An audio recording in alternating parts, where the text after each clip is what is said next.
أن لا إله إلا الله وحده لا شريك له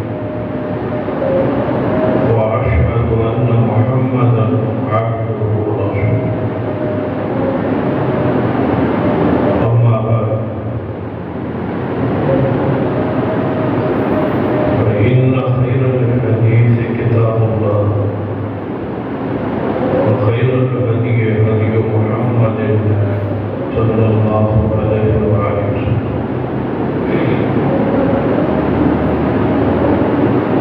وشر الأمور محدثاتها وكل محدثة بدعة وكل بدعة ضلالة أما بعد فأعوذ بالله السميع العليم من الشيطان الرجيم من همزه ونفخه ونفثه بسم الله الرحمن الرحيم ومن أحسن قولا ممن دعا إلى الله وعمل صالحا وقال إنني من المسلمين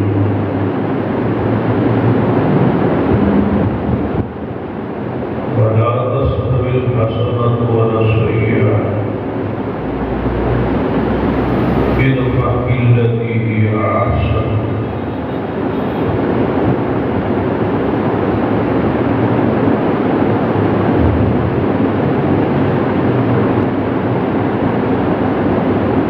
رب اشرح لي صدري ويسر لي أمري واحلل عقدة من لساني يفقهوا قولي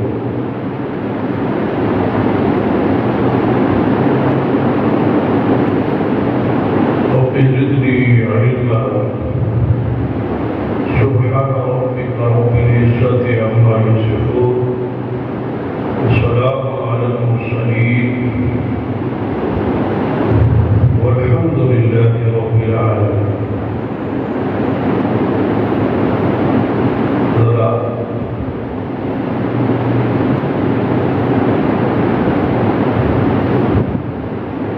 دین اسلام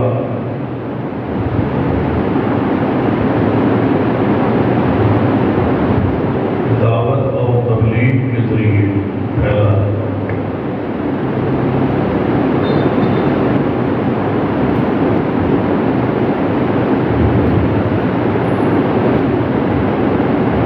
دعوت دین جو ہے یہ ہر مسلمان پر فرض کفایہ ایک فرض عین ہوتا ہے اور دوسرا فرض کفایہ ہوتا ہے.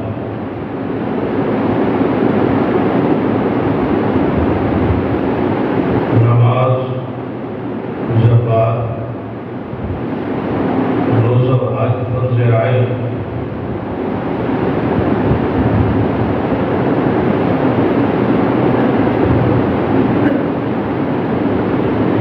جنازہ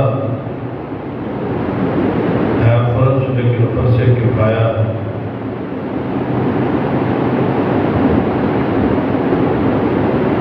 اگر کسی محلے میں، کسی جماعت میں، کسی علاقے میں، کسی بستی اور گاؤں میں، کسی شہر میں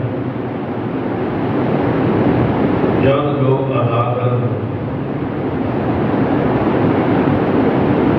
سب کی طرف سے وہ فرض ادا ہو جاتا ہے، مانا گیا باقی گناہگار نہیں ہو، انہیں ثواب نہیں ملتا، اجر نہیں ملتا، لیکن وہ گناہگار نہیں، اس پر محاسبہ نہیں ہے، گرفت نہیں ہے، پکڑ نہیں، مواخذہ نہیں. یہی معاملہ جہاد کا. اگرچہ بعض مواقع ایسے ہیں کہ جہاں جہاد کی فرض عین ہو،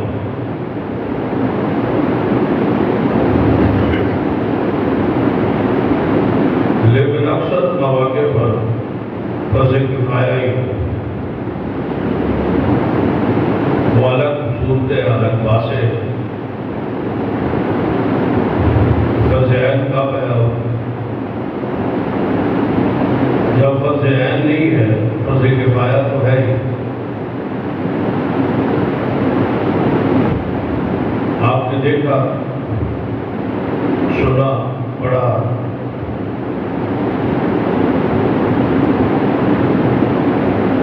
نبی علیہ السلام خود اور اصحاب مدینہ میں ہوتے اور ایک قافلہ، ایک گروہ اللہ کی راہ میں جہاد کے لیے، یہی فرض کفایہ۔ کچھ لوگ موجود ہیں اور کچھ لوگ جا رہے ہیں۔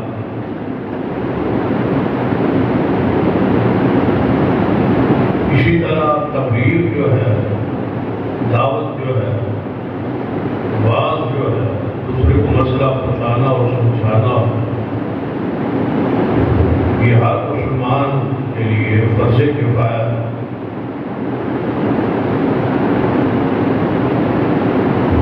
لیکن کچھ لوگ اور کچھ طبقہ ایسے ہیں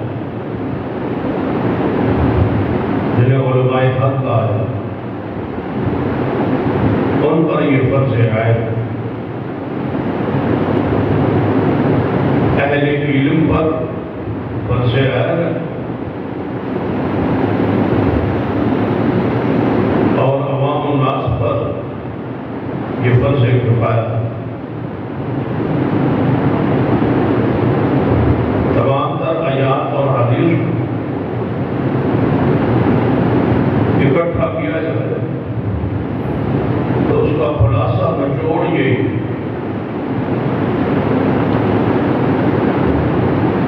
بالعموم یہ فرض کفایہ ہے اور اہل علم کے لیے یہ فرض عین ہے۔ قرآن پاک میں دعوت دینے والے مومن کے فضائل اور مناقب بیان، اس کے فضائل پر کئی آیات اور حدیث اللہ تعالیٰ فرماتے ہیں وَمَنْ أَحْسَنُ قَوْلًا مِّمَّنْ دَعَا إِلَى اللَّهِ، بھلا اس سے بہتر بات کس کی ہو سکتی ہے جو بندہ اللہ کی طرف بلاتا ہے۔ یعنی اپنی زبان سے ہم سارے دن بولتے ہیں، اس زبان کو بے طریق ہم چلاتے ہیں، لیکن سب سے بہترین قول، سب سے بہترین جملہ جو ہماری زبان سے نکلتا ہے وَمَنْ أَحْسَنُ قَوْلًا مِّمَّنْ دَعَا إِلَى اللَّهِ، وہ جملہ ہے جو دوسرے کو اللہ کی طرف بلاتا ہے۔ سب سے بہترین بات جو دوسروں کو نماز کے، نیکی کے، گناہ سے روکا جائے اور نیکی کی طرف دعوت دی جائے، یہ سب سے بہترین بات۔ اسی لیے اذان دینے والے کا مقام جو کس طرح بلاتا ہے، خیر کی طرف، بھلائی کی طرف، کامیابی کی طرف، نماز کی طرف، اللہ کی طرف۔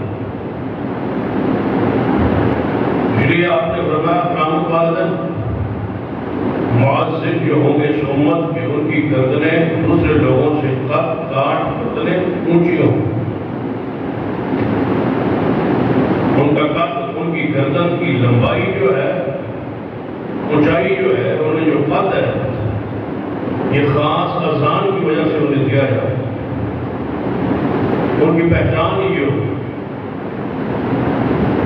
قد سے ہی پہچانے جائیں گے کہ یہ محمد مصطفیٰ کی امت کے معزز اذان دینا، اور اسی پر جنت کی بشارت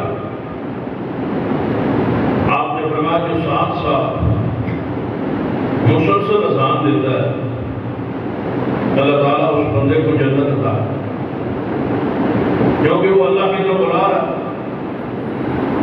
وَمَنْ أَحْسَنُ قَوْلًا مِّمَّنْ دَعَا إِلَى اللَّهِ وَعَمِلَ صَالِحًا وَقَالَ إِنَّنِي مِنَ الْمُسْلِمِينَ۔ دوسری ایک صرف بیان دائی کے لیے ضروری ہے، واعظ کے لیے، دائی کے لیے، خطیب کے لیے، عالم کے لیے، مقرر کے لیے، دوسروں کو بلانے والوں کہ وعمل صالحا،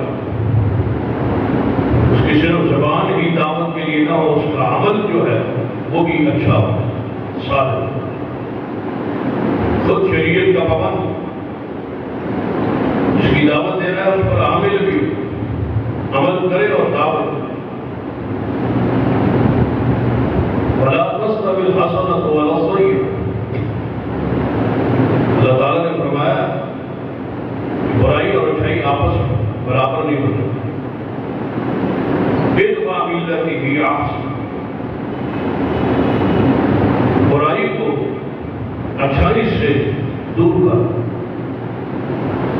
یہ شریعت نے ایک ایسا دائی کے نسخہ بیان، جب دعوت کے کام میں نکلو، تبلیغ کے کام میں نکلو، تمہیں برداشت کرنا، تمہارے سامنے رکاوٹیں ہو، ظلم اور زیادتی ہو،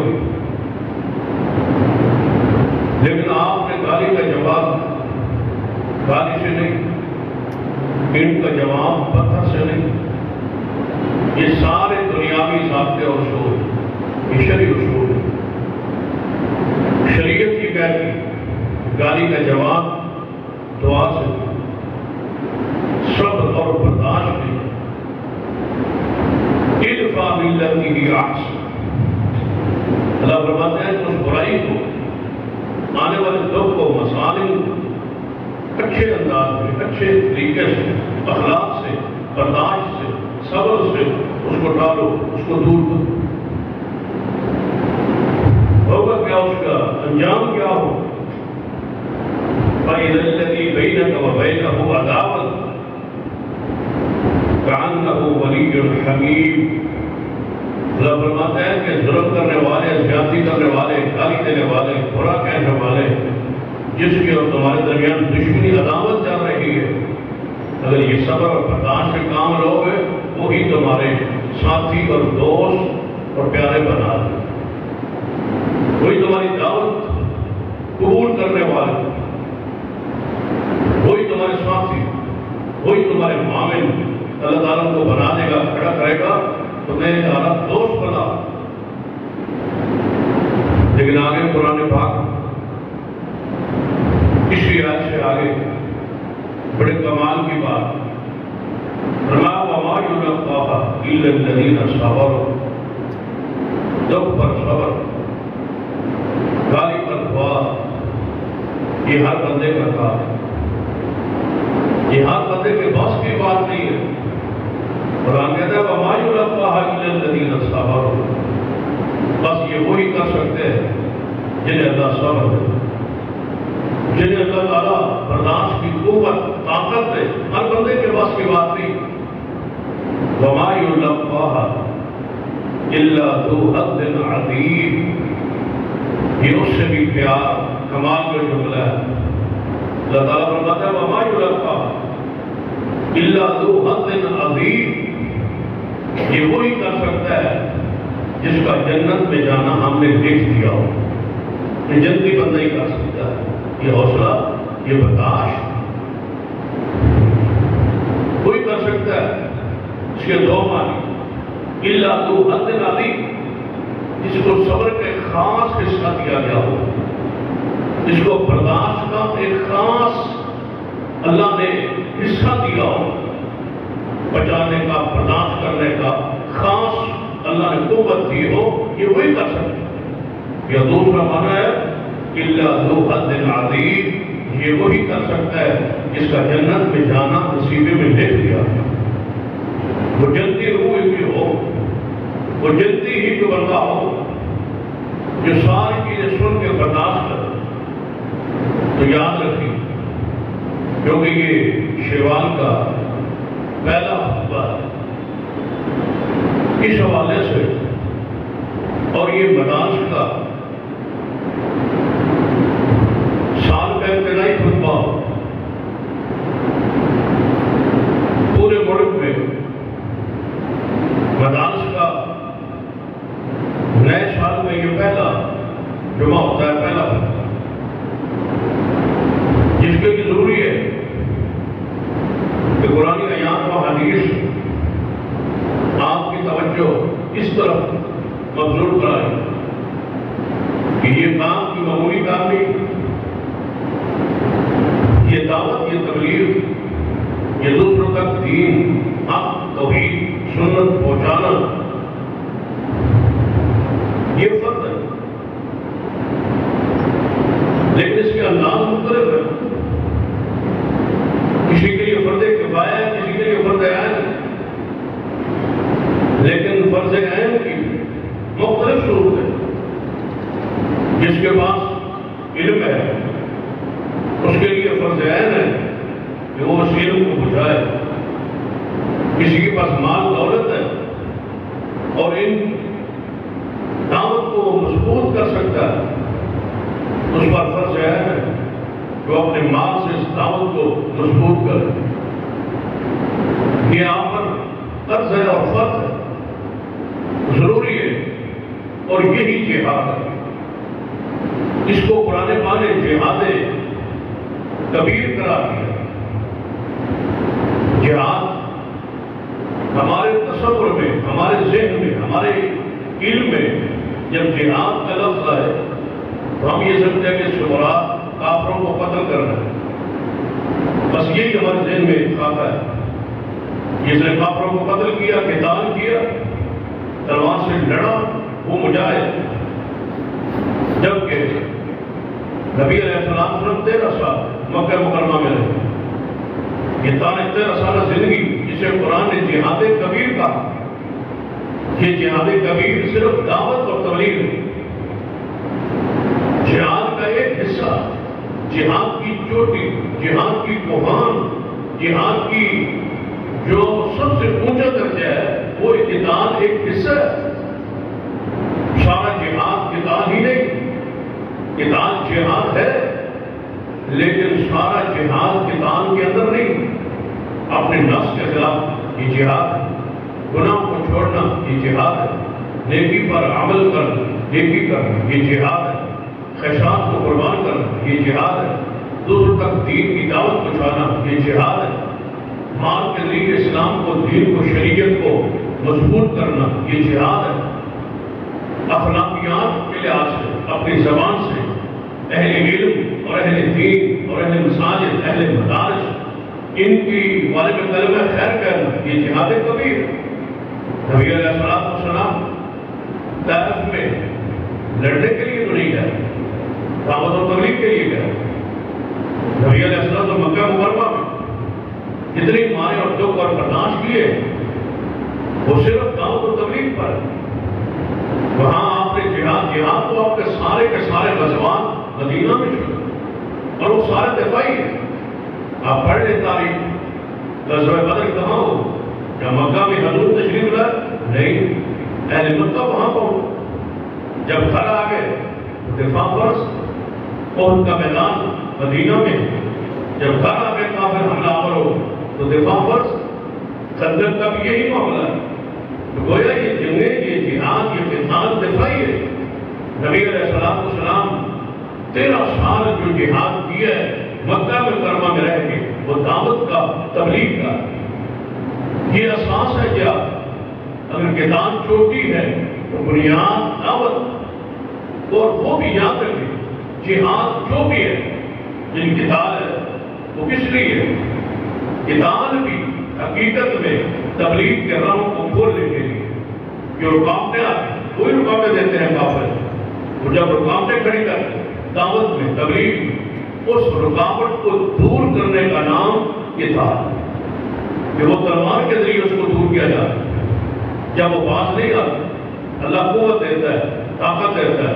پھر تبلیغ کے لیے، دعوت دین کے لیے ان رکاوٹوں کو اپنے ہاتھ سے، اپنی تلوار سے، اپنے مسئلہ سے دور کر کے دعوت کے راہوں کو کھولنا، یہ کتاب ہے. گویا کتاب اور جہاد کی کس لیے؟ دعوت کی، تبلیغ کی.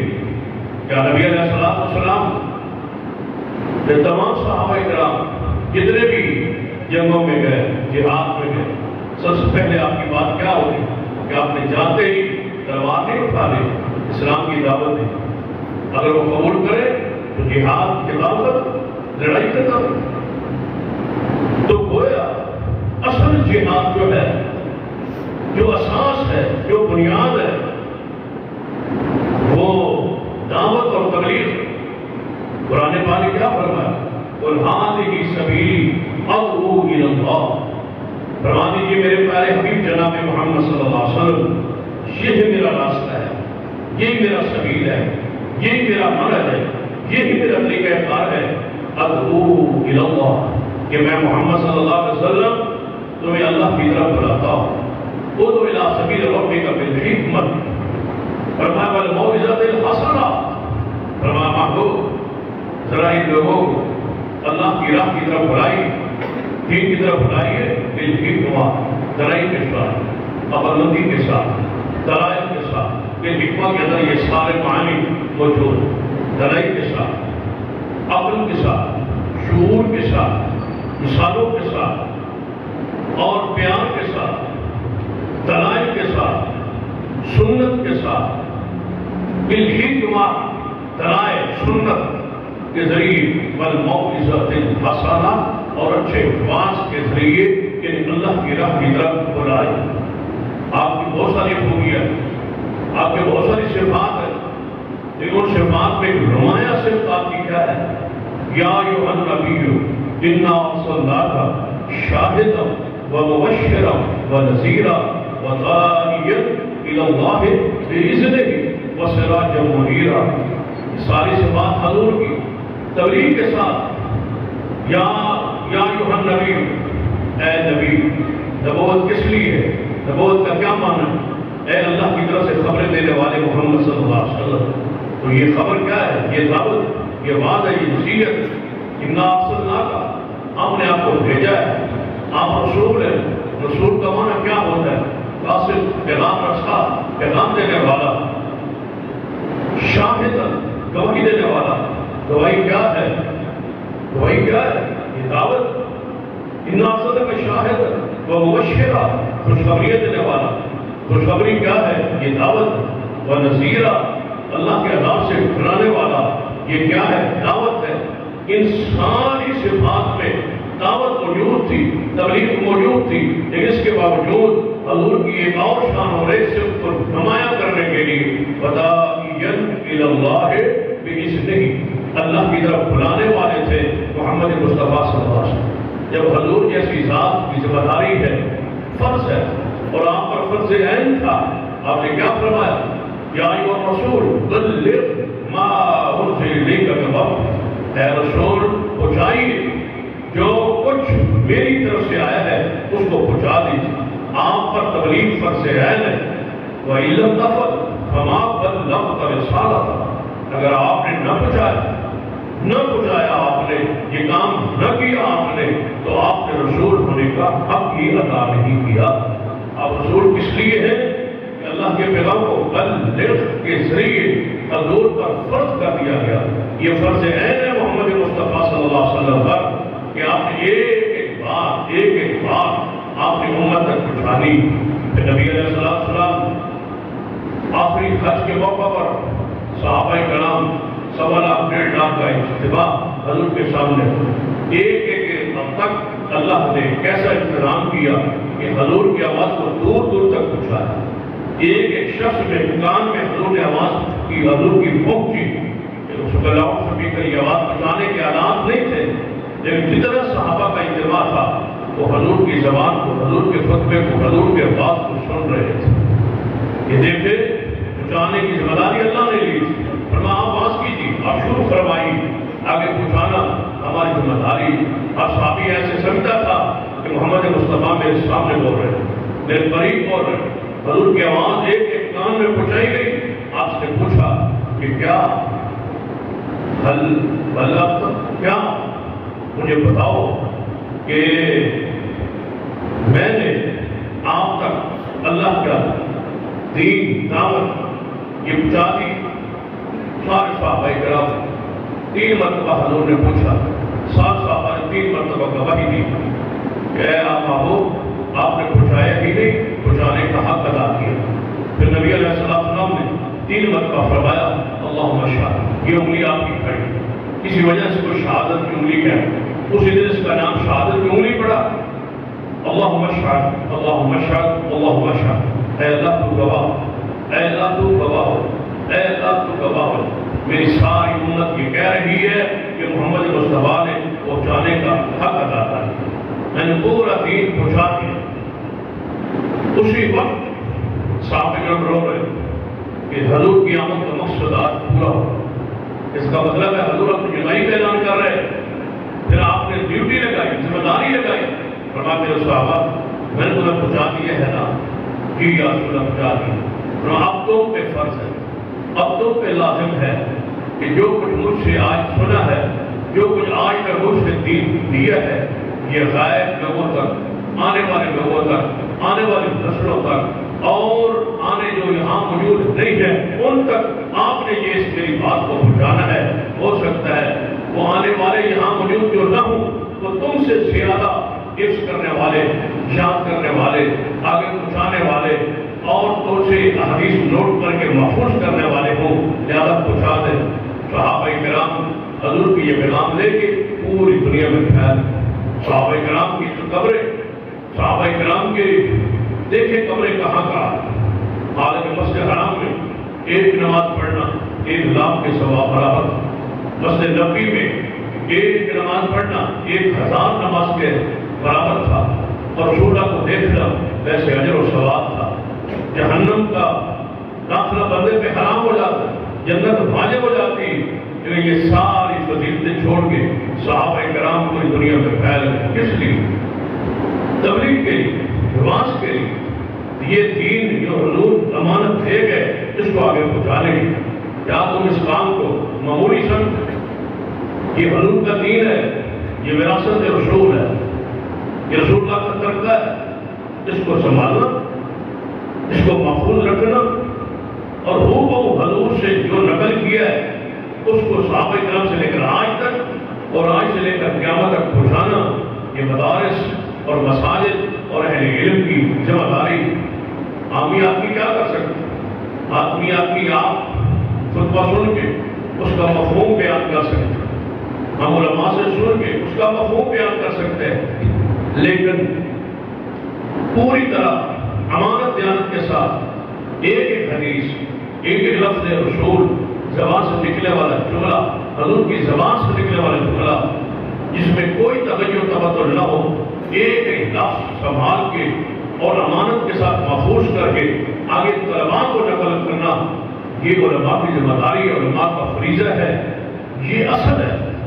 آپ تو زیادہ سے زیادہ ہم کیا کر سکتے ہیں؟ جو کچھ سنا اس کا خلاصہ بیان کر سکتے ہیں، اپنے لفظوں میں اس کا مفہوم بیان کر سکتے ہیں، لیکن حدیث کی امانت، ترکہ رسول، وراثت رسول، یہ ہر آدمی کے بس کی بات نہیں ہے کہ وہ آگے نقل کر سکے۔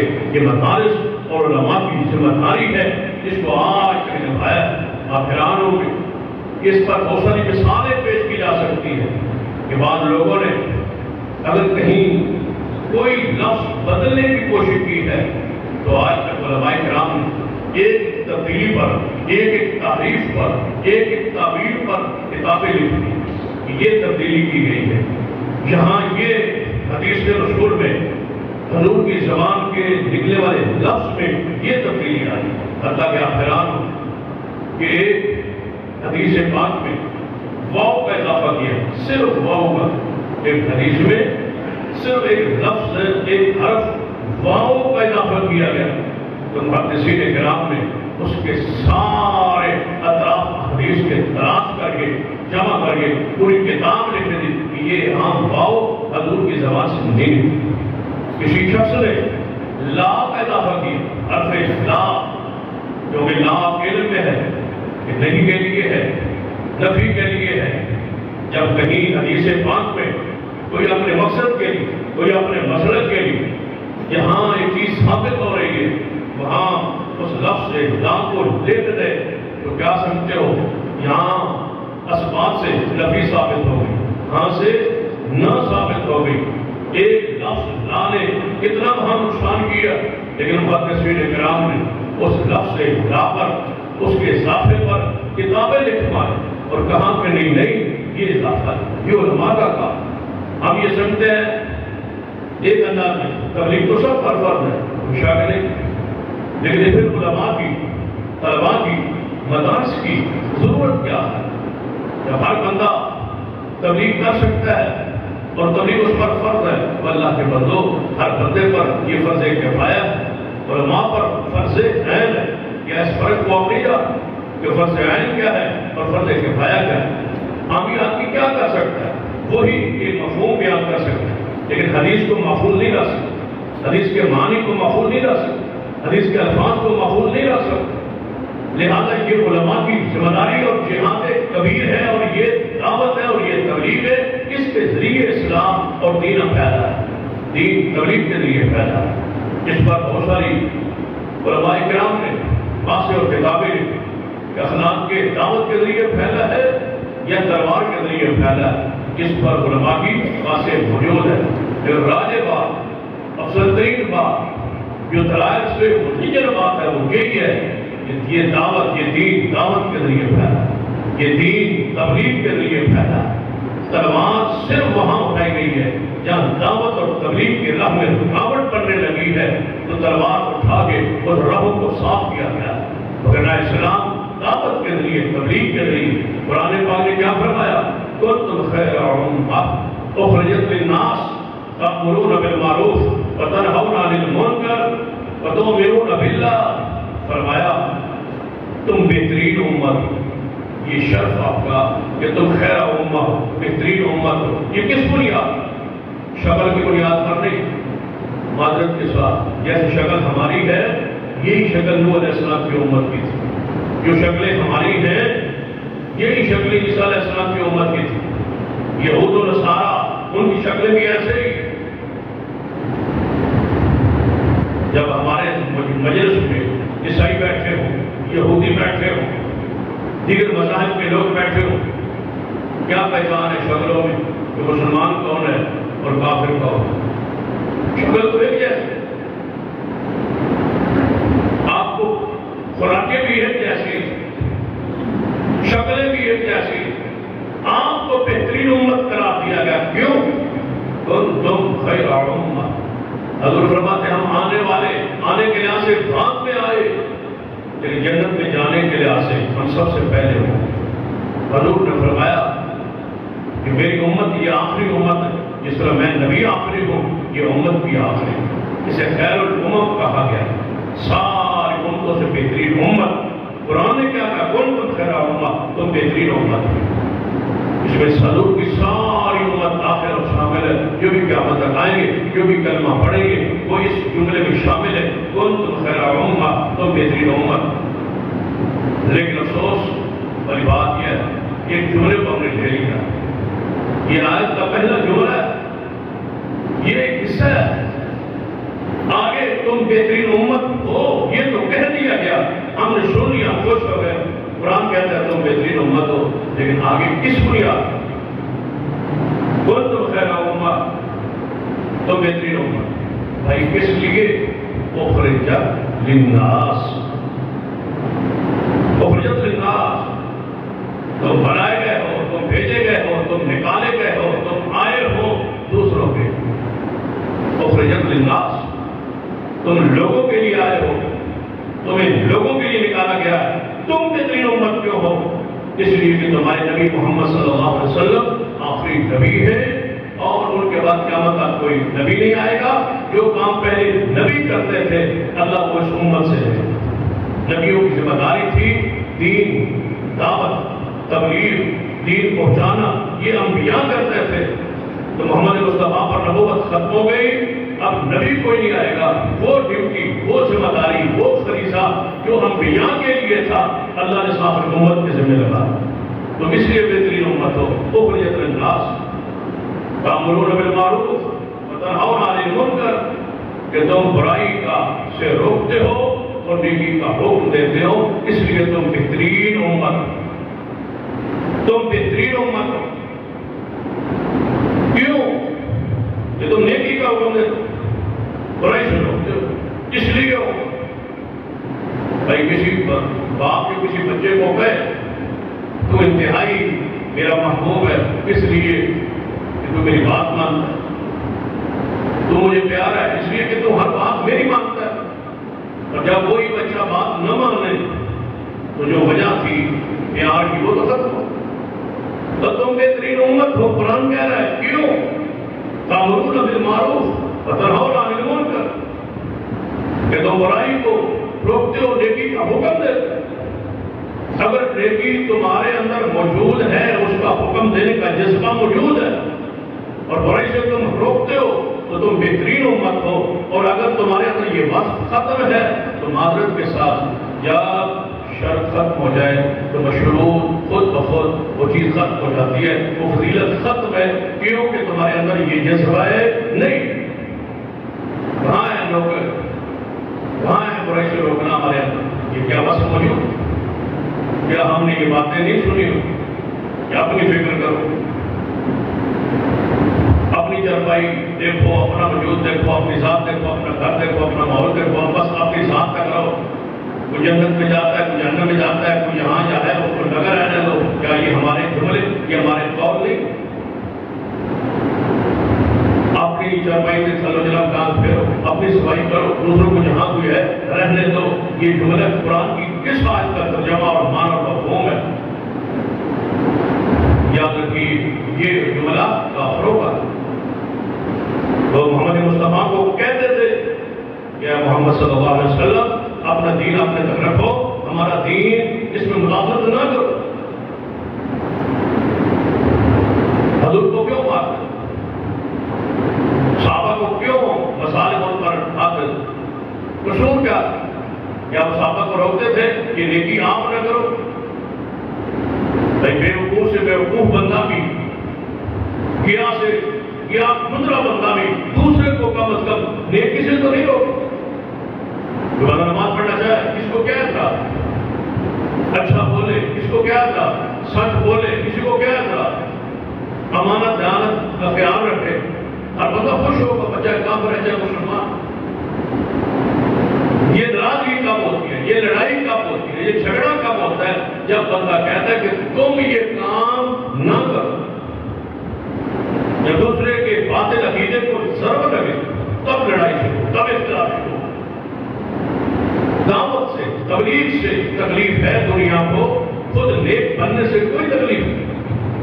تکلیف ہے کہ ہمیں نہ چھوڑو، برے کو برا نہ کہو، خائن کو خائن نہ کہو، چور کو چور نہ کہو، ڈاکو کو ڈاکو نہ کہو، مشرک کو مشرک نہ کہو، بدعتی کو بدعتی نہ کہو، اور ظالم کو ظالم نہ کہو. اپنے ذات تک محدود رہو. یہ کافروں کا طریقہ اور روش رہے گا. اس روش کو ہم نے بدلنا ہے. کنتم خیر امہ اخرجت للناس تأمرون بالمعروف وتنہون عن المنکر. تو بہترین امت اس لیے ہو کہ لوگوں کے لیے نکالے گئے ہو تاکہ تم نیکی کا حکم دو، برائی سے لوگوں کو روکو، منع. قرآن پاک نے کیا کہا؟ فرمایا وَلْتَكُن مِّنكُمْ أُمَّةٌ يَدْعُونَ إِلَى الْخَيْرِ. تم میں سے ایک گروہ. اب دوسری طرف، دوسرے پہلو کی طرف آتا. ایک تو یہ ادا کہ سب پر تبلیغ ہے، ہر بندے پر تبلیغ، ہر بندے پر دعوت کہ وہ خیر کا حکم دے، برائی سے لوگوں کو روکے منع کرے اور نیکی کا حکم دیتا رہے. لیکن دوسرا جو علماء کا وَلْتَكُن مِّنكُمْ أُمَّةٌ يَدْعُونَ إِلَى الْخَيْرِ. ہم نے بدعش کو، اہل علم کو، علماء کو آیات اور حدیث کی روشنی میں جانچنے اور بیان کرنے کی اور پرکھنے کی ہم نے کوشش کی. ہم اس انداز اور اس رنگ سے اس گروہ اس طبقے کو دیکھا ہی نہیں ہے. قرآن کیا کہہ رہا ہے؟ وَلْتَكُن مِّنكُمْ أُمَّةٌ يَدْعُونَ إِلَى الْخَيْرِ، تم میں سے ایک گروہ ایسا ہونا چاہیے، تم میں سے ساری امت میں سے ایک گروہ ایک طبقہ ایسا ہونا چاہیے، يَدْعُونَ إِلَى الْخَيْرِ وَيَأْمُرُونَ بِالْمَعْرُوفِ وَيَنْهَوْنَ عَنِ الْمُنكَرِ وَأُولَٰئِكَ هُمُ الْمُفْلِحُونَ۔ تم میں سے ایک گروہ ایک طبقہ ایک کھڑا ایک گروہ کچھ بندے ایسے ہونے چاہیے جو لوگوں کو خیر کی طرف بلاتے ہیں۔ یہ کس کی ذمہ داری؟ تم میں سے ایک گروہ، بتاؤ یہ کس کو کہا جاتا؟ تم میں سے ایک کھڑا ایک گروہ ایسا ہو، پورے کا پورا ایک گروہ ایک کھڑا ایک طبقہ ایسا ہو جو لوگوں کو خیر کی طرف بلائے۔ خیر کیا ہے؟ قرآن اور حدیث خیر، اس کے جاننے والے جب تک پہچان نہیں ہوگی دعوت کیسے دے؟ دعوت کے لیے ضروری ہے کہ پڑھا جانتا ہو خیر کیا ہے، حرام کیا ہے، حلال کیا ہے، جائز کیا ہے، مکروہ کیا ہے، ان ساری چیزوں کو جانتا ہو پہچانتا ہو تبھی وہ بتا سکے۔ اب عامی آدمی کیا جانے کہ اللہ کا عرش پر استوا وہ کیسا ہے، کیسے بیان کرے، اس کے اسماء و صفات کیا ہیں وہ کیسے بیان کرے، یہ آیات ناسخ ہے منسوخ ہے کیسے بیان کرے، یہ افضل ہے یہ مفضول ہے یہ راجح ہے یہ مرجوح ہے کیسے بیان کرے، یہ وراثت ہے یہ کیسے تقسیم ہو، میت کا لانا ہے کیا کہا اسے اس کی تقسیم کار کیسے ہو، ایک عورت ہے اس کی عدت ہے بیوہ کی حیثیت سے متعلقہ کی حیثیت سے اس کے نکاح کے طلاق کے مسائل اور حکام ہے وہ کیسے جانے، بلانا ہے لوگوں کو، دعوت دینی ہے لوگوں کو، سمجھانا ہے لوگوں کو، بلائے گا کیسے، یہ ساری چیزیں کیسے بتلائے، نواقض ایمان کیا ہے؟ یعنی آپ خطبہ سنتے ہیں ہم بیان کرتے ہیں، سالہ سال گزر گئے، اب میں سے ایک بندے کو کھڑا کر لیا جائے کہ آپ نے اتنے سال خطبہ سنا ہے، اب بتائیں نواقض ایمان کیا ہے، کن کن چیزوں سے ایمان ٹوٹ جاتا ہے، مجھے یقین ہے کہ آپ میں سے ایک بندہ بھی 100% نہیں گیا۔ قرآن کہتا ہے تم میں سے ایک گروہ ایسا ہونا چاہیے جو خیر کی طرف بلاتا رہے اور خیر کو جانتا اور پہچانتا۔ یہ ساری چیزیں کہاں ہیں؟ یہ مدارس، مدارس کے بغیر دین محفوظ کیسے رہ سکتے، مدارس کے بغیر علم محفوظ کیسے رہ سکتے، مدارس کے بغیر قرآن محفوظ کیسے رہ سکتے، بتاؤ کوئی تاجر ہو، جتنے بھی تاجر ہیں پورے ملک میں کبھی کوئی ایک اجلاس میٹنگ قرآن کی حفاظت کے لیے کسی نے کیا کہ قرآن کو محفوظ کیسے رکھا جا سکتا، احادیث کو محفوظ کیسے رکھا جا سکتا، سیاستدانوں نے، تاجروں نے، وکیلوں نے، ججوں نے، حکومت نے، کسی ایک ادارے نے کبھی ایک میٹنگ اجلاس کیا ہو کہ قرآن پاک کو احادیث کو کیسے محفوظ رکھا جا سکتا، یہ کس کے ذریعے محفوظ ہے؟ اِنَّا نَحْنُ نَزَّلْنَا الذِّكْرَ وَإِنَّا لَهُ لَحَافِظُونَ، ہم دین کو نافذ کرنے والا میں اس کی حفاظت کریں گے۔ وہ کون سا طبقہ ہے جنہیں 1450 سال نہ قرآن کے لفظ کو آگے پیچھے ہونے دیا نہ حدیث کے حرف کو بدلنے دیا، وہ مدارس نہیں ہے تو کسی کا نام لیجئے، انصاف کی نام لیجئے، مدارس اور علماء کے علاوہ کسی طبقے کا کسی گروہ کا جس نے اس دین کو اس قرآن کو اس حدیث کو محفوظ رکھا ہو اس کا نام پر یہ بتاؤ یہ ساری چیزیں کیسے پھیل گئی؟ اگر ایسے نہیں سمجھتے تو آسان لفظوں میں سمجھاتا تاکہ آپ اپنے گربان میں جھانکیں اور غور کریں اور فکر کریں کہ ہم کہاں ہیں اور کس طرف جا رہے ہیں۔ جب یہ پاکستان بنا تھا، پاکستان جب بنا تھا 75-76 سال ہو گئے پاکستان کو بنا، جب پاکستان ساتھ پڑھا تھا، مجھے بتاؤ شہر سرگودا میں آپ کے اپنے شہر میں کتنی مساجد اہل حدیث تھی؟ ایک کا نام تھی،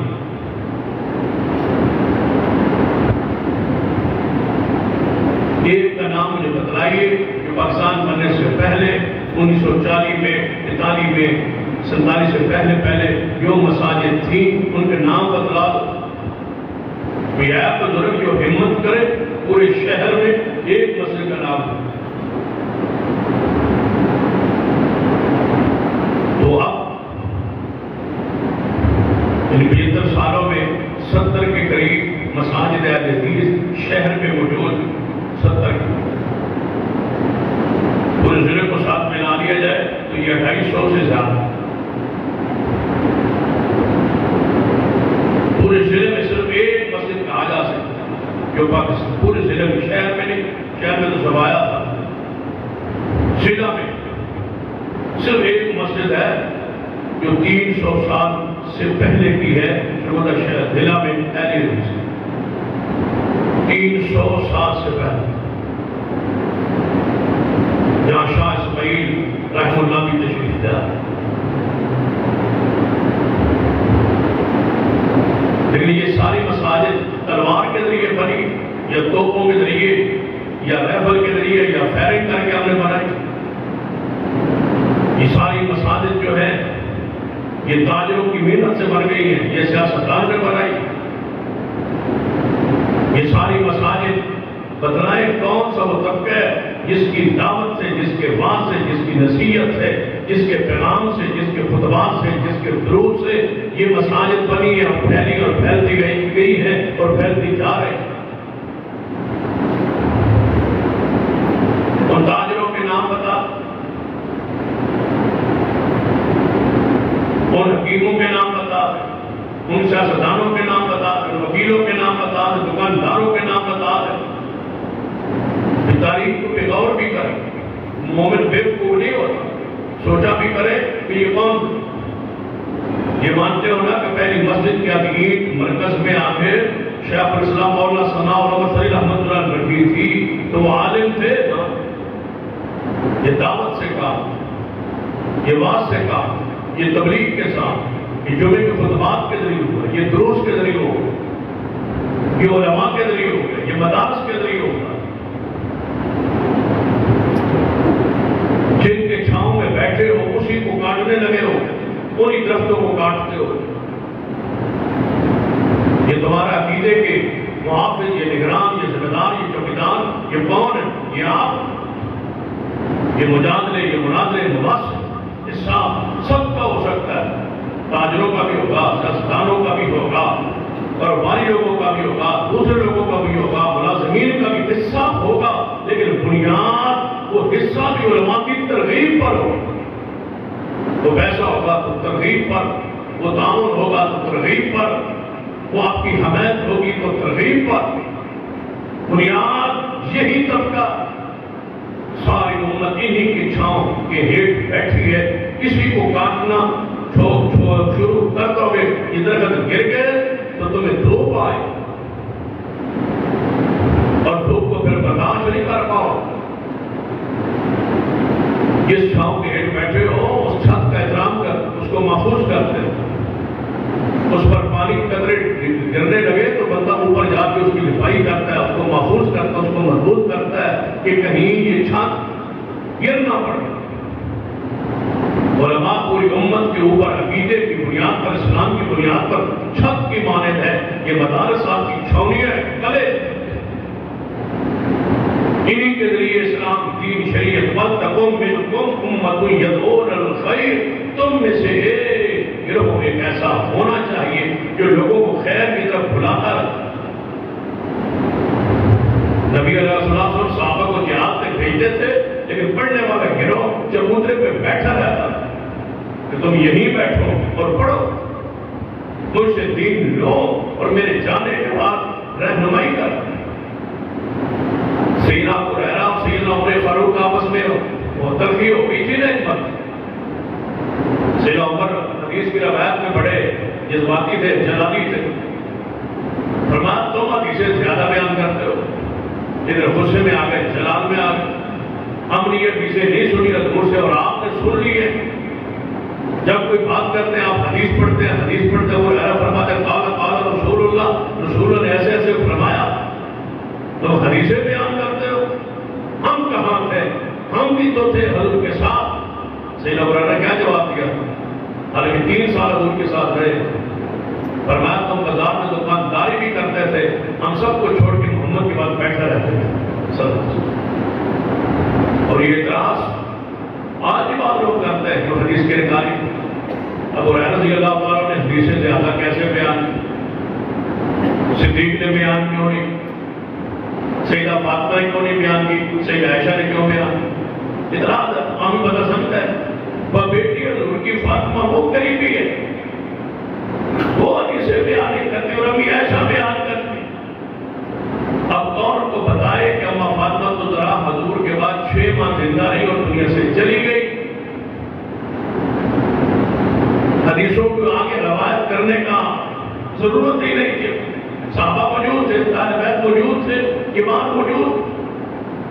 امی عائشہ حضور کے بعد 50 سال زندہ رہی.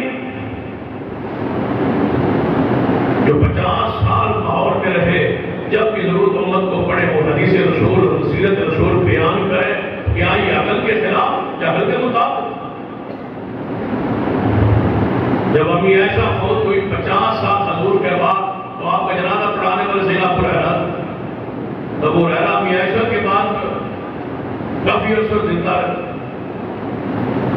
عبداللہ بن عمر جب سیدنا حسین ابن علی کا ماتع کربلا پیش آیا, عبداللہ بن عمر اس وقت بھی زندہ. تو جب وہ ان کی روایت حضور کے بعد ایک نصف صدی سے زیادہ زندگی ہے, تو حدیثیں وہی بیان کرے. یہ عقل کے خلاف ہی نہیں. لوگ اعتراض کرتے حضور چبوترے پر تلوار کو بٹھایا کرتے تھے, جہاد میں غزوات ہو رہے ہیں, لیکن صحابہ پڑھنے والے موجود ہیں, مدرسہ قائم. جہاد میں ایک فرد کی ضرورت ہوتی ہے, لیکن حضور نہیں لے گئے تلوار کو. فرمایا تم بیٹھے رہو, دین سیکھتے رہو, یہ سارے بھی شہید ہو جائے تو محمد کا دین محفوظ رہے. تم بیٹھے رہو, پڑھتے رہو. مدرسہ پھر بھی کہہ رہا. صحابہ کرام دیکھو, ایک بات لوگ کہتے ہیں وہ فقیر تھے, وہ مسکین تھے, وہ اس لیے بیٹھے تھے. اللہ کے بندو, ایک فقیر کو ساتھ لے جا کے کھلانا آسان ہے یا مسجد میں چھوڑ جانا یہ آسان ہے؟ ایک مطلب 10,000 کا لشکر جا رہا, کیا وہ ایک غریب آدمی کو ساتھ لے جا کے کھانا نہیں کھلا سکتے؟ حضور چھوڑ کے جا رہے ہیں کہ تم بیٹھے رہو, دین کی حفاظت کے.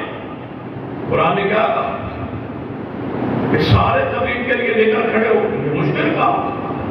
ہم مانتے ہیں ہر بندہ نہیں جا سکتا, کاروبار بھی ہے, معاملات کی, ہر کے سارے معاملات. ایک دھڑا, ایک گروہ, ایک بچہ, قوم کا ایک حصہ ضرور ہو جو دین کی حفاظت کرے اور باقی ان کو مضبوط کرے. یہ نہیں ہے کہ صحابہ یہاں بیٹھے ہیں, یہ پڑھ رہے ہیں اور مجاہدین کے خلاف یہ باتیں کر رہے ہیں. نہیں, یہ ان کی فضائل بیان کر رہے ہیں. حضور فرماتے ہیں جو اللہ کی راہ میں جہاد کے لیے نکل جائے اور اپنی بیٹیاں اور بیویاں پیچھے چھوڑ جائے, جو پیچھے ہیں قوم میں, گھر میں, ماحول میں موجود ہیں, ان پر ان بیٹیوں کی, ان بچیوں کی, مجاہدین کی بیٹی اور بچیوں کی حرمت ایسی ہے جیسے بیٹھنے والوں تم پر اپنی ماں کی حرمت. حضور نے ان کو سمجھایا یہ نہ ہو کہ وہ مجاہدین جہاد میں چلے جائیں اور آپ پیچھے ہیں اور یہاں برائی کے دروازے کھل جائیں. وہ تمہاری مائیں ہیں, ان کی بہنیں اور بیٹیاں, تم نے ان کی نگرانی کی, عزت کی رکھوالی کرنی. تم یہاں ہو دین کے لیے ہو, وہ وہاں ہیں دین کے. تم پڑھو گے, وہ تبلیغ کے راہوں کو صاف کریں گے, پھر تمہارے ذریعے اللہ ان کو دین پہنچائے. تم یہاں پڑھو, یہ یہاں پڑھ رہے. کیا مجاہدین وہاں جا کے بیٹھ کے ان کی غیبت کرتے تھے, ان کے خلاف زبانیں کھولتے تھے کہ جو نہیں آئے وہ ایسے نہیں؟ وہ ان کی تعریف کرتے ہیں، وہ ان کی تعریف کرتے ہیں. یہ اسلام ہے، یہ دین ہے. ہم یہاں بیٹھ تاجروں کی تعریف، کاروباری لوگوں کا تذکرہ کریں، خیر کا تذکرہ کریں کہ وہ لوگ کماتے ہیں، محنت کرتے ہیں، کوشش کرتے ہیں، مساجد کے ساتھ، مدارس کے ساتھ، غریبوں کے ساتھ، یتیموں کے ساتھ، مسکینوں کے ساتھ، مستحقین کے ساتھ وہ تعاون کرتے. اور وہ لوگ وہاں بیٹھ کے تعریف کریں کہ ہم تو کاروبار میں ہیں، وہ لوگ اللہ کی راہ میں رکے ہوئے کچھ نہیں کرتے. اور وہ دین کی تبلیغ، بات، نصیحت کے جڑائے گروہ علماء کھیپ تیار ہو رہی ہے. اللہ ان کے راہوں کو آسان کرے، وہ وہاں تعریف کرے، یہ یہاں تعریف کرے، تب جا کے جماعت، تب جا کے گروہ، تب جا کے خیر یہ امت میں پھیلتی. ایک ستون ہے، ایک بنیاد ہے، اس کی حفاظت، اس کی نگرانی، اس کا ایک دوسرے کو مضبوط کر. قرآن نے کیا کہا؟ فَلَوْلَا نَفَرَ مِن كُلِّ فِرْقَةٍ مِّنْهُمْ طَائِفَةٌ. سارے نہ نکلو، لیکن ہر امت میں سے، ہر علاقے میں سے، ہر قبیلے میں سے کچھ بندے نکل کے کدھر جائیں؟ لِيَتَفَقَّهُوا فِي الدِّينِ. وہ دین میں سمجھ کو اختیار کرے، وہ دین کو سمجھے، عقائد کو سمجھے، معنیات کو سمجھے. سمجھنے کے بعد وَلِيُنذِرُوا، وہ ڈرائیں اپنی قوم کو واپس آگے، ان کو ڈرائیں، ان کو سمجھائیں. لِيُنذِرُوا قَوْمَهُمْ إِذَا رَجَعُوا إِلَيْهِمْ لَعَلَّهُمْ يَحْذَرُونَ. وہ پڑھ کے جائیں، واپس جا کے اپنی قوم کو ڈرائیں اور سمجھائیں. ہر بستی میں سے چند بچوں کو نکالنا بستی پر فرض عین ہے. اگر چند بچے نکل آئے تو یہ پوری بستی کی طرف سے فرض کفایہ ہے. جس بستی میں عالم نہ ہو وہاں رہنا محدثین کے نزدیک جائز نہیں. کہتے ہو نا ہم پنڈ گاؤں علاقہ چھوڑ رہے ہیں، وہاں کوئی ڈاکٹر نہیں، وہاں کوئی اسپتال نہیں، وہاں کوئی اسکول نہیں، وہاں کوئی کالج نہیں، وہاں کوئی سہولیات نہیں. یہ بھی کہاں کا لو کہ وہاں کوئی عالم نہیں. روح کی پرواہ کون کرے گا؟ ایمان کی عقیدے کی پرواہ کون کرے گا؟ جس بستی میں عالم نہ ہو اس بستی میں رہنا جائز ہے. ضروری ہے کہ تمہاری روح کا معالج وہاں 24 گھنٹے موجود ہو. روح کا معالج جو تمہارے وجود کا معالج ہے اور تمہارے روح کا معالج عالم، اس کے بغیر بندہ صحت مند نہیں رہ سکتا. بیمار ہی بیمار ہے وہ بندہ جس کا تعلق، جس کا سوچنا تمسک اہل علم سے نہیں ہے. وہ بیمار اور اس کے اندر کی بیماریاں وہ کینسر سرایت کرتے جا رہے ہیں. وقت آئے گا وہ گل سڑ جائے، وہ ختم ہو جائے. ایمان گیا سمجھو سب کچھ، نماز گئی سمجھو سب کچھ، دین کی محبت گئی سمجھو سب کچھ. چلتا پھرتا مردار ہے. تب اس سے روح نکلے اور بدبو آنا شروع ہو جائے اور دنیا راحت پائے اور سکون پائے اور دنیا کہے اے اللہ تیرا شکر ہے یہ بدبودار انسان اس دنیا سے اٹھ. حضور فرماتے ہیں کچھ بندے ایسے ہیں جب مرتے تو ان سے دنیا راحت پاتی. یا وہ راحت لیتا ہے یا وہ راحت دیتا ہے. اچھا تھا، نیک تھا، لوگ ذاتی قتل ظلم کرتے تھے، وہ ان سے راحت پاتا. برا تھا، ان سے زمانہ اس پر نہ آسمان روتا ہے نہ زمین روتی ہے، کوئی چیز نہیں روتی. ایک چیز خوش ہوتی ہے کہ یہ بدبودار انسان، یہ گندا انسان دنیا سے گیا ہے. خوش ہوتے ہیں زمین والے اور آسمان والے یہ بدبودار بندہ مر گیا ہے، جان چھوٹ گئی ہے، راحت نصیب ہو گئی ہے. لوگوں تبلیغ کے بغیر مومن کے لیے رہنا جائز. اور یہ تبلیغ کے مراکز ہیں مساجد اور مدارس. ان کی مضبوطی آپ پر فرض ہے، ضروری ہے، لازم. اپنے قوم قبیلے سے، اپنے گھر سے بچے کو دین کے لیے وقف کرنا یہ آپ پر فرض عین ہے. جب یہ ادا ہو جائے تو پوری قوم کے لیے یہ فرض کفایہ ایک بچہ بن جائے گا، یعنی ایک بندہ ادا کرے برابری سے تو جنازہ جس طرح سب کی طرف سے ہو جاتا ہے، مواخذہ نہیں ہوتا۔ ایک بستی سے ایک عالم نکل آیا، پڑھ کے چلا گیا، باقی بستی والوں سے مواخذہ نہیں ہوگا، انہوں نے اپنے فرض کو ادا کر۔ لیکن جس بستی سے کوئی عالم نہ نکل، قرآن پاک کی آیات کا یہ استہزاء اور مزاق ہے کہ کوئی شخص بھی آپ کی قوم برادری میں سے عالم نہ ہو۔ قرآن پاک نے کیا فرمایا؟ حضور کی ساری سیرت کو اس حوالے سے پڑھ لیجیے۔ جب یہ عالم بنانا چھوڑ دو گے، مدارس بند کر دو گے، خیر کے دروازے بند ہوں گے اور دعوت دین کا کام رک جائے گا، برائی سے روکنے والے اور نیکی کو حکم دینے والا یہ طبقہ ختم ہو جائے گا، تو پھر کیا ہوگا؟ اس کی طرف دیکھ، قرآن نے بنی اسرائیل کا ذکر کیا، فرمایا نبی علیہ السلام نے سب سے پہلے ان میں نفس بیماری یہی پیدا ہوئی کہ انہوں نے دین کی دعوت کو، نیکی کے حکم کو، برائی کو دیکھتے ہوئے اپنی آنکھوں سے منع کرنا چھوڑ دیا۔ تو اللہ نے کیا کیا؟ لَعِنَ الَّذِينَ كَفَرُوا مِن بَنِي إِسْرَائِيلَ عَلَىٰ لِسَانِ داؤد وعیسیٰ ابن مریم۔ اللہ فرماتا ہے دو نبیوں کی پکیدہ زبان سے ہم نے بنی اسرائیل پر لعنت برسائی۔ داؤد علیہ السلام نے لعنت ہو تم پر اللہ، عیسیٰ علیہ السلام نے فرمایا اے بنی اسرائیل تم پر اللہ کی لعنت ہو، تم نے برائی کرتے ہوئے دیکھ کے منع نہیں کیا۔ ذَلِكَ بِمَا عَصَوْا وَكَانُوا يَعْتَدُونَ كَانُوا لَا يَتَنَاهَوْنَ عَن مُنكَرٍ قَالُوهُ لَبِئْسَ مَا كَانُوا يَفْعَلُونَ۔ اللہ فرماتا ہے سب سے پہلا کام انہوں نے یہ کیا، لا يَتَنَاهَوْنَ عَن مُنكَرٍ، برائی سے روکتے نہیں۔ حدیث ابو داؤد، نبی علیہ السلام نے لوگ چاہتے آگے برائی ہو رہی، گناہ ہو رہا تو یہ دیکھ بندے کیا کہتے؟ چھوڑ دو یار، گناہ نہ کرو، یہ گناہ، یہ زیادتی ہے، جو تم کر رہے ہو یہ غلط ہے، یہ گناہ ہے، یہ زیادتی ہے، یہ ظلم ہے، جو تم کر رہے ہو یہ شرک ہے، یہ کفر ہے، یہ بدعت ہے، یہ ضلالت ہے، یہ حرام ہے، یہ گناہ ہے۔ تو اگلے دن پھر ان کے ساتھ بیٹھے ہوتے، کھا رہے ہوتے، پی رہے ہوتے، ہنس رہے ہوتے، چاہیے تو کیا یہ بائیکاٹ کر، ان سے دور رہے، ایک زبان سے منع کرتے، دوسرے ان کے ساتھ بیٹھے ہو، کھاتے پی، یہی ہماری عادت، یہی ہے کفیت جو ابو داؤد کی حدیث میں ہے۔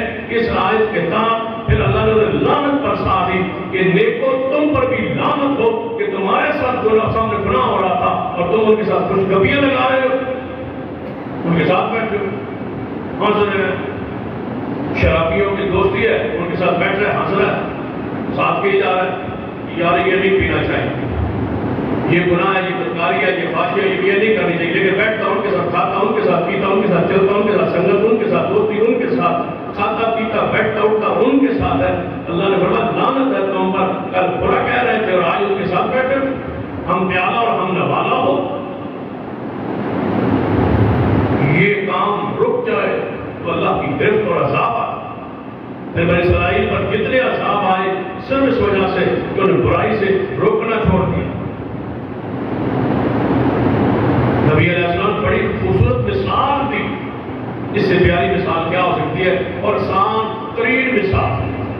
حضور فرماتے ہیں میرے صحابہ، 2 منزلہ جہاز ہو، بحری بیڑا ہو، 2 منزلہ ہو، کچھ لوگ اوپر والی منزل میں، کچھ لوگ نیچے والی منزل۔ حضور نے بڑی سادہ سی مثال دی ہے، اگر پھر بھی ہمیں سمجھنا ہے۔ حضور فرماتا ہے 2 منزلہ بحری بیڑا ہو، بحری جہاز ہو، آدھے لوگ اوپر بیٹھے، آدھے لوگ نیچے۔ خوراک کا، کچن کا، پانی کا انتظام سارا اوپر والی منزل۔ جو نیچے رہتے ہیں، جو نیچے سفر کر رہے ہیں، جب بھی ان کو پانی کی ضرورت پڑتی ہے، کھانے پینے کی ضرورت پڑتی ہے، یہ اوپر والی منزل میں جاتے ہیں اور وہاں سے لے آتے ہیں۔ تو یہ لوگ تنگ آ گئے اوپر والی منزل، کئی دنوں کا سفر تھا، پہلی بیڑے کا سفر تھا، تنگ آ گیا، جب نیند آنے لگتی ہے، آرام آنے لگتا ہے، سکون آنے لگتا ہے، یہ نیچے سے اوپر آ جاتے ہیں، یہاں سے گزرتے ہیں، ہمیں ڈسٹرب ہوتے ہیں، ہم پریشان ہوتے ہیں۔ لہذا انہوں نے کہا خبردار اب پانی لینے اوپر نہیں آ، تمہارا دروازہ راستہ بند ہے، اوپر نہیں آ۔ انہوں نے کہا کوئی بات نہیں ہے، اگر اوپر نہیں آنا تو ہم نے پانی تو پینا ہے، ہم نیچے سوراخ کر لیتے ہیں، ہم جہاز میں پہلی بیڑے نیچے سوراخ کر لیتے ہیں، وہاں سے پانی نہیں لگتا، سمندر سے وہ پی لے۔ اب نبی علیہ السلام فرماتے ہیں عقل مند ہوں اوپر والے تو یہ تنگی محسوس نہ کریں، یہ فوراً نیچے جائیں، ان کا ہاتھ روکے تو پانی لے لو، ہمیں تنگی برداشت ہے، تکلیف برداشت ہے، یہ سوراخ نہ کرو، اگر سوراخ ہو گیا تو تم ڈوبے تو ہم بھی ڈوبے، پانی تو ادھر آ جائے، صرف تم نہیں ڈوبو گے ہم بھی ڈوب جائیں۔ حضور نے فرمایا کیا اوپر والی منزل والے عقل مندی یہ ہے کہ ان کو نہ روکے یا روکے؟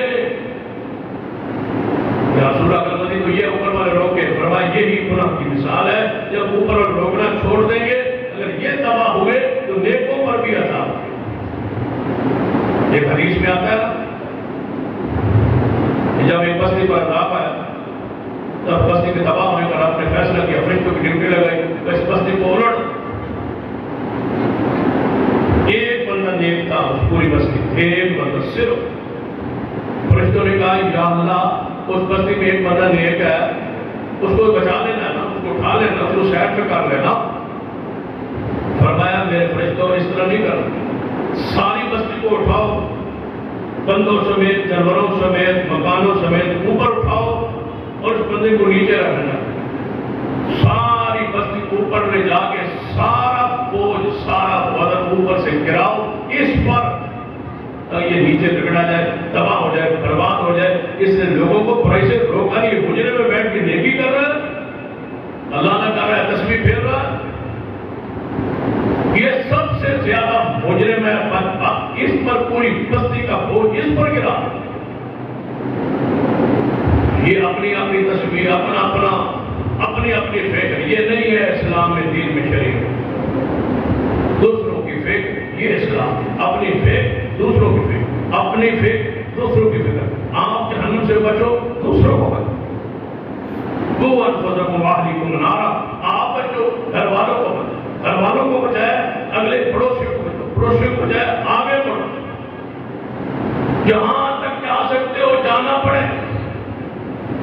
یہ کون سا حضور علیہ السلام جب دعوت دین کے لیے نکلے تو ابو شیخ ابی طالب جو بند کیا گیا 3 سال صرف دعوت روکنے کے لیے تھا، حضور دعوت جاری، اہل مکہ تنگ آ گئے، ابو طالب کے پاس آئے، ابو طالب کے پاس آ کے کیا کہتا ہے، ابو طالب سردار ابو طالب آپ تو بڑے سردار ہیں، سمجھدار ہیں، اور آپ ہمارے باپ دادے کے حفاظت پر ہیں، لیکن آپ نے محمد مصطفیٰ کو فری اینڈ دیا ہوا ہے، وہ جس کو چاہتے ہیں تبلیغ کرتے ہیں، چوک و چوراہوں میں، میلوں ٹھیلوں میں، جہاں اجتماع ہو وہاں وہ پہنچ جاتے ہیں، وعظ نصیحت کرتے ہیں۔ اب تم کہتے ہو ہم اس کے ساتھ ہیں، آپ اس کا ساتھ نہیں چھوڑ سکتے، آپ اس کو روک نہیں سکتے، یہ اپنے حد تک محدود رہے، اب تو بس کرو ابو طالب۔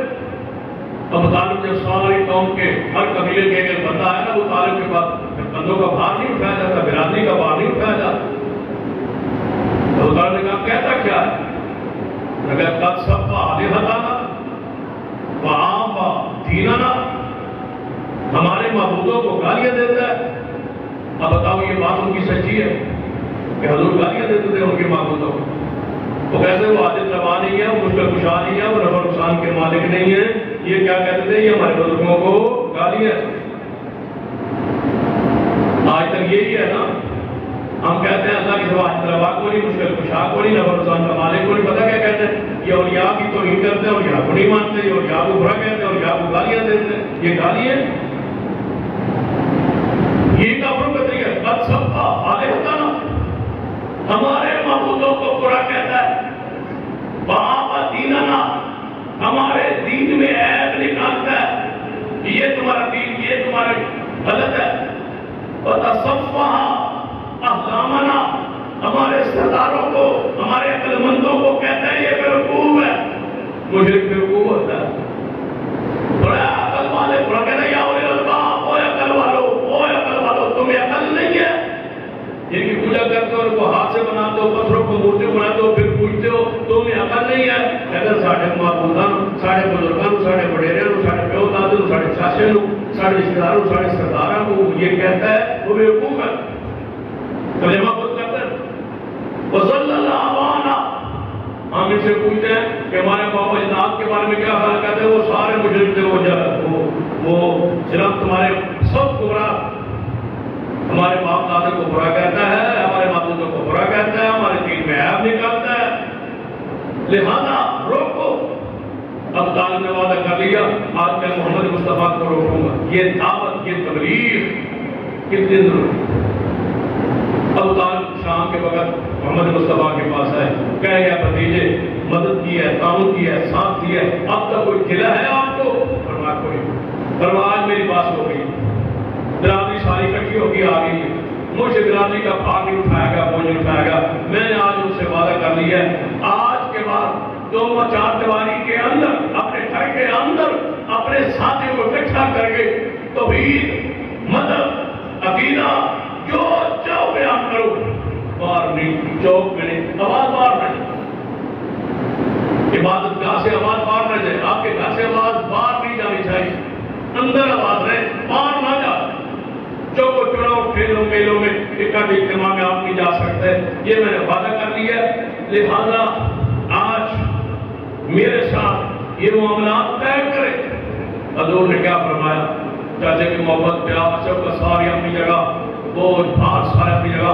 حضور نے فرمایا چاچا بس ایک بات سن لیں، روز روز کی جو ہے نا معاملہ یہ ختم ہو جائے، ایک دفعہ صاف سی بات سن لے، اگر وہ سورج لا کے میرے ایک ہاتھ پہ رکھ دے، چاند لا کے دوسرے ہاتھ پہ رکھ دے، زمین و آسمان کے سارے خزانے محمد مصطفیٰ کے قدموں میں ڈھیر کر دے، اور پھر کہے ان آتروں کا حال العام، سارا کچھ لا کے میرے قدموں میں رکھ کے کہے کہ میں اس دعوت کو چھوڑ دوں، مانا بے تارکن، اے مجدہ میں چھوڑنے والا نہیں ہوں، اللہ نے مجھے بھیجا اس لیے کہ جو کو گناہوں میں جا کے توحید کا پیغام اور تبلیغ کروں، میں نہیں رک سکتا، جو مرضی ہے وہ کر لے، آپ بنا دینا چاہتے چھوڑنا چاہتے ہیں چھوڑ دے، تعاون کرنا چاہتے ہیں نہ کرے، یہ آپ کی مرضی۔ حضور ہجرت کیوں کی؟ تبلیغ کے لیے۔ معاہدہ کیوں کیا صلح حدیبیہ کا؟ تبلیغ کے لیے۔ طائف کیوں گئے؟ تبلیغ کے لیے۔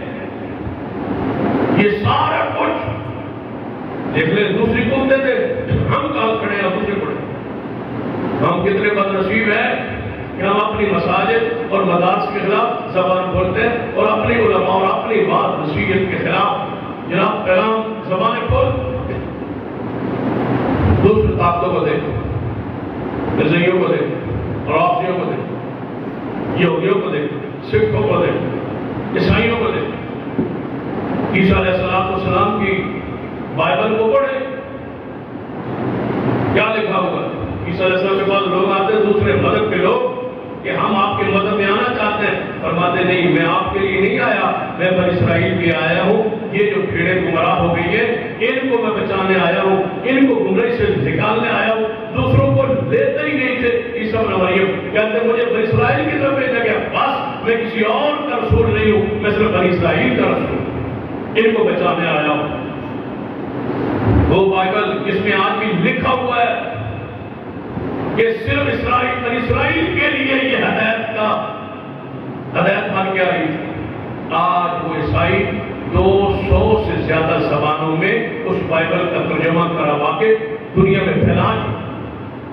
ہم سارے مسلمان مل کے بھی 50 سے زیادہ زبانوں سے زیادہ ابھی تک قرآن میں ترجمہ نہیں ہوا۔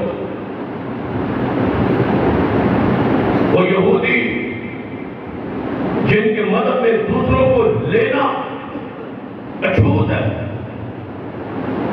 صرف اپنے یہودیت تک محدود رہتے ہیں، اس کے باوجود اپنی دعوت کو، اپنے پیغام کو پوری دنیا میں انہوں نے جو ہے غالب کیا۔ سارا معاشی نظام ان کے ہاتھ، کمیونسٹ اپنے مذہب کو، اپنی عقیدت کو، اپنی سوچ کو، ملحدین الہات کو، کفر کو پھیلا رہے۔ مرزائیوں نے ہر اہم ادارے میں اپنے بندوں کو پہنچا دیا۔ یہ بندہ مجھے کہتا ہے دیکھو نا جی مرزائی پھر بھی جتنے بھی بیعت کر لیں تھوڑے ہی ہے نا، ہم مسلمان ہر بات پہ زیادہ ہے۔ میں نے کہا فرق ہے مرزائیوں میں اور رافضیوں میں اور مسلمانوں میں، خاص فرق ہے۔ وہ فرق کیا ہے؟ میں نے کہا رافضی وہ اپنے مذہب کی ترویج و اشاعت کے لیے گیا، وہ ایک فکر لے کے گیا، وہ ایک سوچ لے کے گیا، اور وہ بیٹھا اپنی سوچ پروان چڑھا رہا۔ نظریہ پورے ملک میں یا پورے دائرے میں، پورے محکمے میں ایک ہو، وہ اپنے مذہب کی سوچ لے کے گیا ہے۔ وہاں مسلمان 1,00,000 بیٹھے ہوں، وہ سوچ لے کے گئے ہی نہیں، وہ روٹی کے لیے گئے، وہ کھانے کے لیے کمانے کے لیے بیٹھے ہیں، وہ مذہب کے لیے بیٹھے ہی نہیں، وہ اسلام کے لیے بیٹھے ہی نہیں۔ حضور نے فرمایا تھا نا کہ 100 بندہ اونٹ پالے، 100 اونٹ پالے، 100 اونٹ پالے، جب سواری کی باری آئے تو 100 اونٹ میں سے ایک بھی سواری کے لائق نہ ہو، ان 100 اونٹوں کو کرنا کیا؟ 1,00,000 مسلمان بیٹھا ہو، وہ روٹی کے لیے بیٹھا ہے، وہ پیسے کے لیے بیٹھا ہے، وہ دنیا کمانے کے لیے بیٹھا ہے، وہ اسلام کے لیے وہاں ہے ہی، نزائیت کے لیے بیٹھا ہے، رافضی رزق کے لیے بیٹھا ہے، یہودی اپنے مذہب کے لیے بیٹھا ہے، عیسائی اپنے مذہب کے لیے بیٹھا ہے، دنیا کا ہر مذہب کا بندہ اپنے مذہب کے لیے بیٹھا ہے۔ یہ واحد مسلمان ہے جو روٹی کے لیے بیٹھا ہے، اس کی نیت ہی فطور ہے، نیت ہی خراب ہے، نیت میں اسلام دین ہے ہی نہیں، نہ اللہ ہے نہ رسول اللہ اس کی نیت۔ یہ بیٹھا ہی دنیا کے لیے، مال کے لیے، دولت کے لیے، اس کے لیے حرام ہے حلال ہے یہ لے رہا۔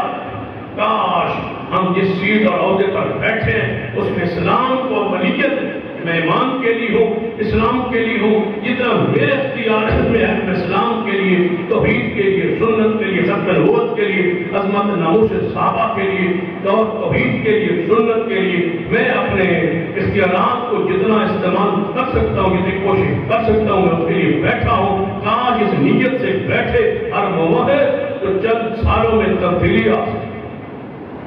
آئے ان مدارس اور ان مساجد کی بات انہیں مضبوط کریں، یہ خیر کے دروازے، یہ خیر کی چھاؤنی ہے، ان کو مضبوط کریں، اپنی اولادوں میں سے اپنے بچوں کو اس دین کے لیے وقف کریں۔ اللہ مجھے اور آپ کو توفیق عطا فرمائے۔ اقول قولی ھذا واستغفر لي ولكم ولسائر المسلمين وآخر دعوانا